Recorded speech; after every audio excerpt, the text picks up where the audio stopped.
معرفت حقوقی تامین ولایت قانون است. قیدگردی در همایشی که بخشیده به سال معرفت حقوقی در ناحیه وسیع برگزار گردید. در این چهارمینی کارمندان ریاست پروکوراتورای منطقه کلوب، کارمندان پروکوراتورای ناحیه وسیع، راهبران دیگر مقامات حفظ حقوق با اشتراک رئیسان جماعت‌های دهات، مؤسسه‌های تعلیمی، راهبران تشکیلات و مؤسسه‌ها عاید دیگر پهلوهای وابسته به بلند برداشتن معرفت حقوقی شهروندان برآمدهای پرمضمون کردند.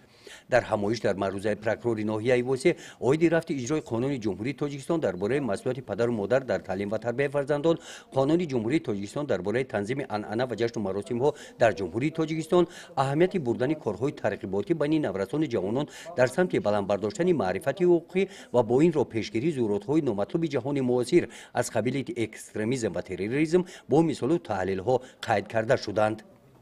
در همایش رئیس ناحیه وسیع ابراز نمودند که در دایره دستور و سفارش‌های رهبری دولت که در پیام سالانه‌شان به مجلس عالی کشور ارائه نمودند، در سمت بلند برداشتن معرفت حقوقی ساکنان طبق نقشه مقامات اجرایی حاکمیت دولتی ناحیه با جلب کارمندان حفظ حقوق و بخش و شعبه‌های دستگاه رئیس ناحیه گروه‌های کاری تأسیس داده شده در ده‌ها جای‌ها با ساکنان ملاقات و واخوری‌ها به راه مانده شدند. گزارش خواجه نظریف خدای نظر ظهوروف از ناحیه وسیع برای برنامه اطلاعاتی نوید.